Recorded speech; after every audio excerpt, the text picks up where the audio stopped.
non-habitual resident tax regime has attracted scores of people. I think we have more than 30,000 people benefiting from this regime. So what is it really?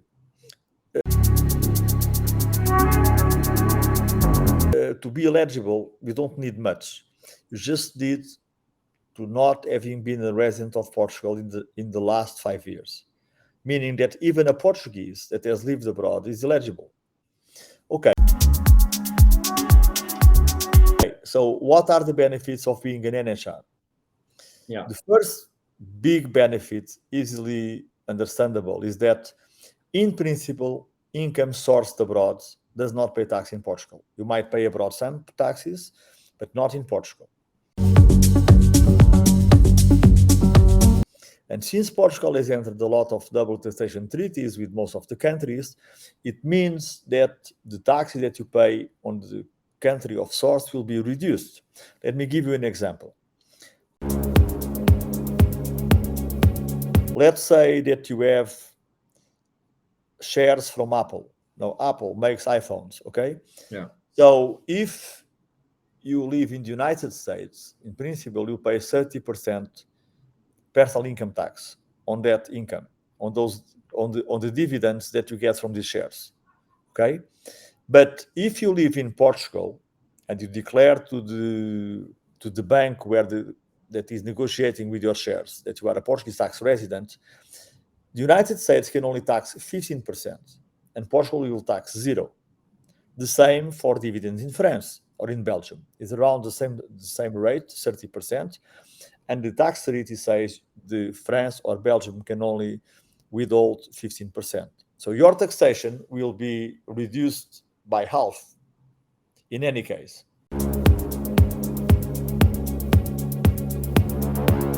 Okay, and a lot of people that have money, well, they don't live on salaries, they get dividends. And this can apply also to the dividends of your corporation, your family office, your family business that is located in the Netherlands or in Italy or in France or wherever it is. Okay, this is the first thing. So this is about passive income, huh? We were talking about passive income. Dividends, royalties, and interests. Okay.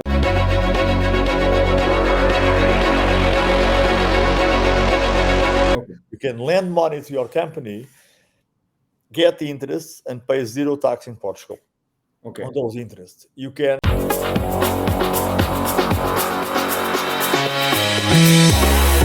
Let's say that you are a fashion designer and that you were living, let's say, in Belgium, okay?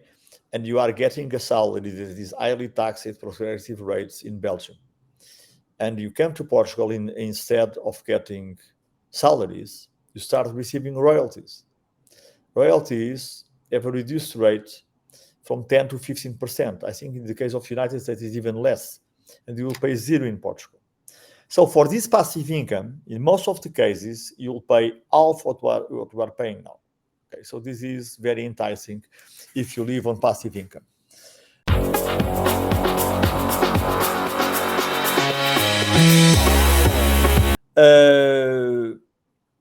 Capital gains is not so good.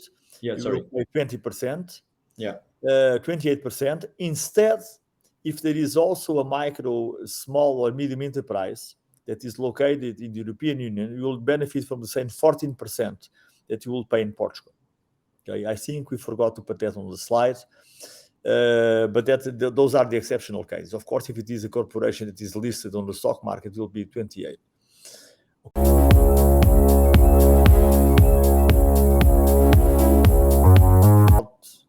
Considering if you are selling a property and getting 50,000 euros, I'm thinking if you are earning 500,000 or 1 million euros.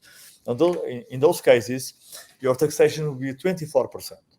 Unless, of course, it is your personal residence in which you can reinvest and pay 0. Okay.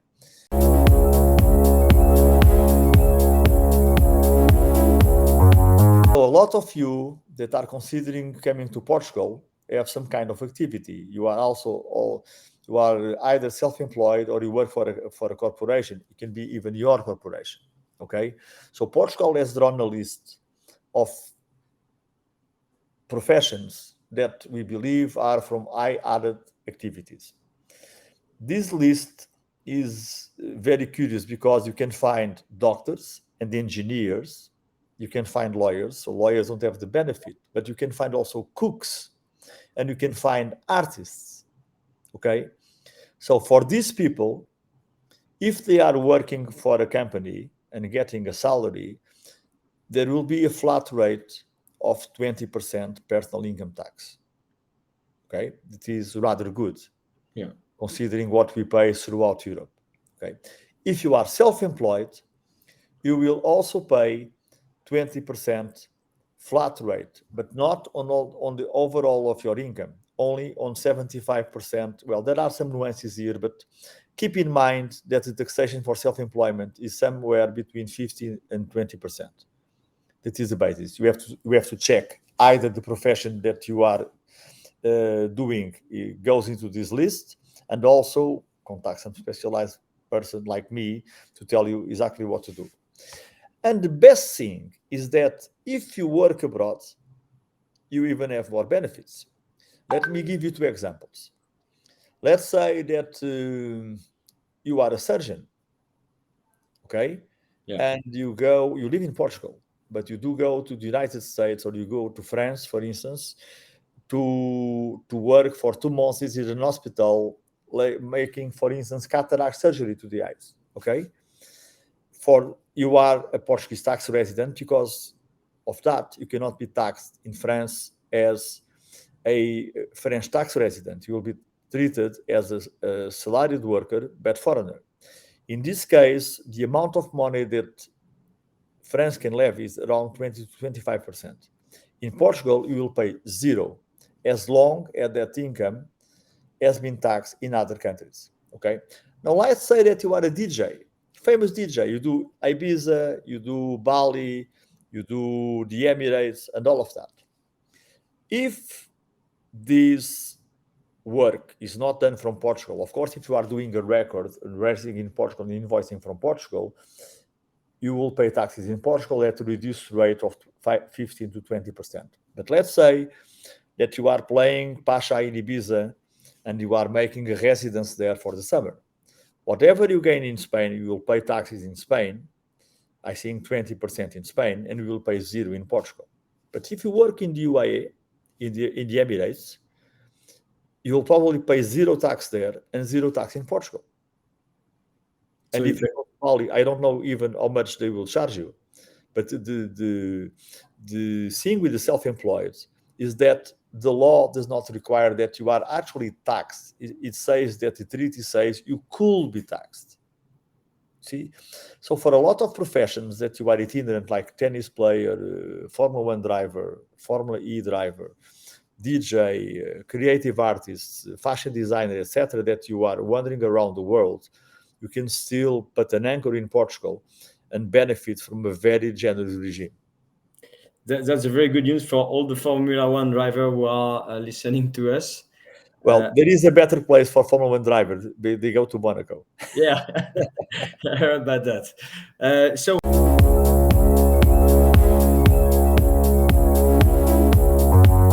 who can apply? I think we already talked about that, but Everyone. Yeah. Everyone that has not been a Portuguese tax resident in the last 5 years. Okay. So and they have to be there like 6 months. That is the basic principle. Yeah. The law says you should be here for 6 months, but what the law wants to say is that it does not want you to be more than 6 years in any other country, because then that country will be your tax residence. Yes. So let's take again the example of the DJ or the Formula 1 driver. He's not spending 6 months anywhere. He spends 2 months here, 2 months there. So you have to demonstrate that Portugal is your center of interest, meaning your kids go to school here. You have your primary residence here. You have some kind of business going on here. From the Portuguese point of view, they are not going to be very strict in controlling that. Actually, I can tell this to you privately. Nobody is going to control if you are counting the days. The persons that are going to do that maybe the people in the UK or in France that want you to pay the taxes there. Okay, so it's not the question of Portugal being worried about you being here 180 or 150 days. That will never happen.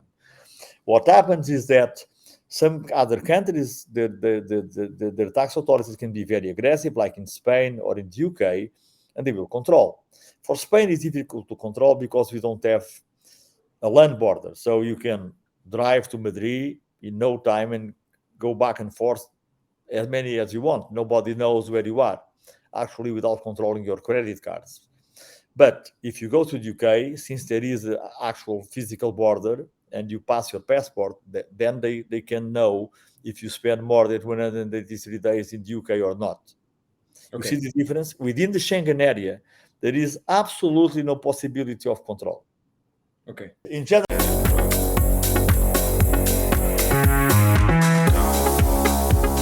terms, you should apply the year that you arrive. But let's say that you move to Portugal in December. Yeah. You are going to pay taxes for that year, for let's say 2023, for most of the part in the country where you were living before, because that country will not let go of your taxes. Okay? So in these cases, you can apply until the 31st of March of the next year. Let's say if you arrive during 2023, you can apply until March 24. Okay? But I think the difference between semesters, I think you should split, like first semester you pay wherever you are, second semester you pay it. And sometimes you can arbitrate.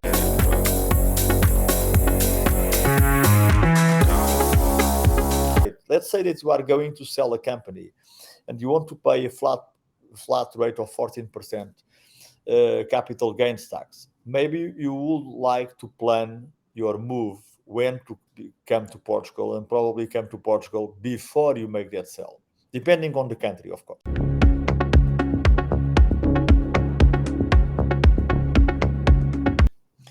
Well, the cost of the process is the cost of professional services, because there is nothing that you pay to the government to become a non-habitual resident. First, you become a taxpayer, and then after being a taxpayer, you apply an upgrade to be a non-habitual resident. The process is totally cost-free. What you pay for is for advice. Of course, there is a difference, and there is a range, of course. Let's say that you just have passing the income from one source, your family has a company in Italy, and it pays you dividends. That is an easy tax advice. But now, if you tell me, well, my parents have set up a trust in Jersey, and I have an house in LA, in California, and I have also an abode in São Paulo, in Brazil, and I've got an assurance vie La Baloise in Luxembourg. Well, that starts to be complicated. So practically, you pay for the advice. You will have to enroll a chartered accountant as well. I will never advise you to seek legal advice from an accountant, because everybody should do what they are good at. Yeah. Even though we work with some very competent accountants, but the thing is, the process in itself, it's free. Unlike the golden visa that is coming to an end, you pay very hefty taxes to the government. It was like the whole process will cost you like 20,000 euros during the 5 years that it took. The non-habitual resident doesn't cost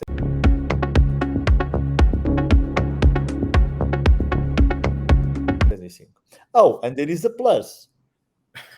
After 5 years that you are a lawful tax resident in Portugal, you can apply for citizenship.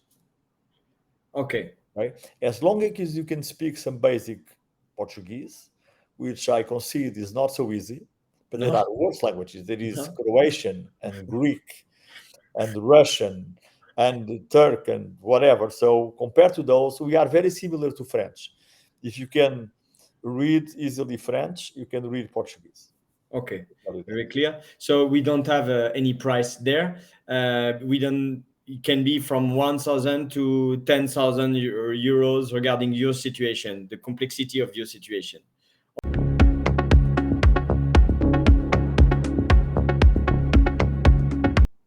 Okay, so social security. Well, that's a tricky issue. I can only speak in very broad terms, but even though it's not as expensive as in France, it's still hefty. Okay, if you are self-employed, if you are employed, if you are a salaried employer, you pay 11% and your boss will pay the rest, which is 23.75. But if you are self-employed and working for someone as an independent, you will pay 21.4 over 70% of your income. But there is a cap.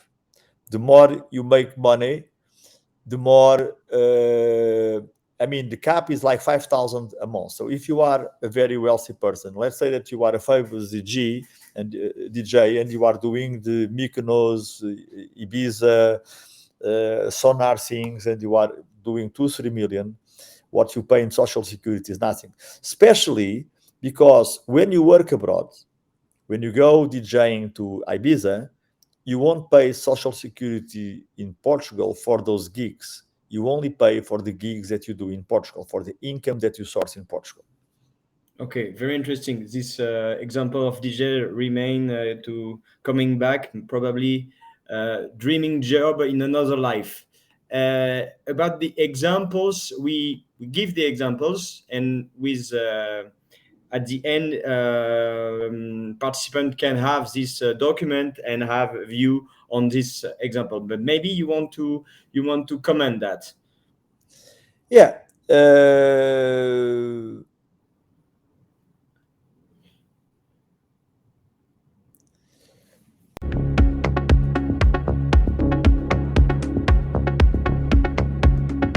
The first example, I'm afraid it is not completely correct because as far as I know, in France, the regular tax, if she was living in France, Marie, she would pay 30%.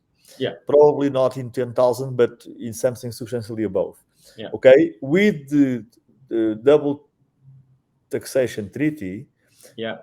France is only allowed to ask for 15%, which is the 1,500 you speak here. But in Portugal, she will pay zero. So the taxation is limited to this 1,500 and she gets 8,500 net. Okay, it's correct. It's the slide. I made a mistake because the letters are tiny. Yeah.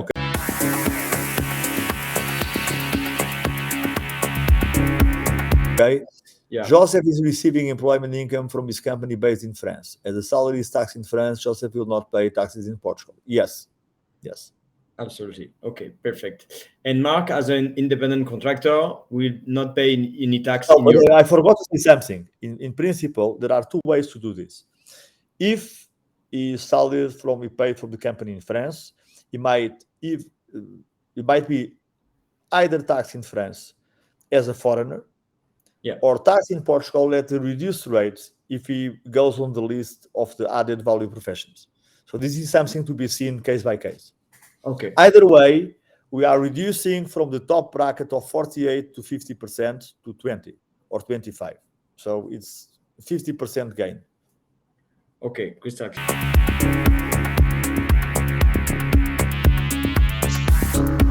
Of Mark independent contractor working for some Sorry. companies. Yeah, you're right.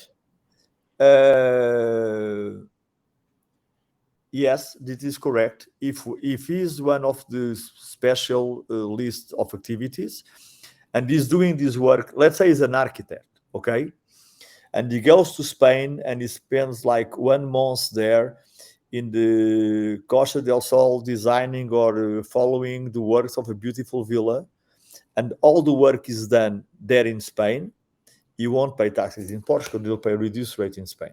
And if you work from his atelier in Portugal, when he's doing the drawings and preparing the things, he will be able to choose for the 20% thing. Of course, we have to move on for another slide to get to another benefit. Yes, absolutely.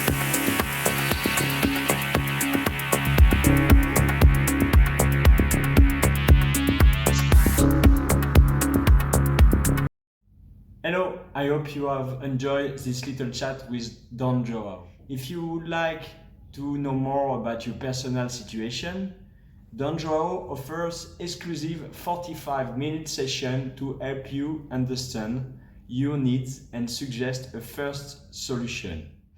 If you want access to Catapults, all the intelligence of finance hacking to build your personal wealth from your cash, it's a playbook available here. It describes the steps you need to take to lower your tax bill, invest your company's money, and get your money out of your company in the right conditions. Please refer to the two links below the video. Have a nice day. Bon dia. Ciao.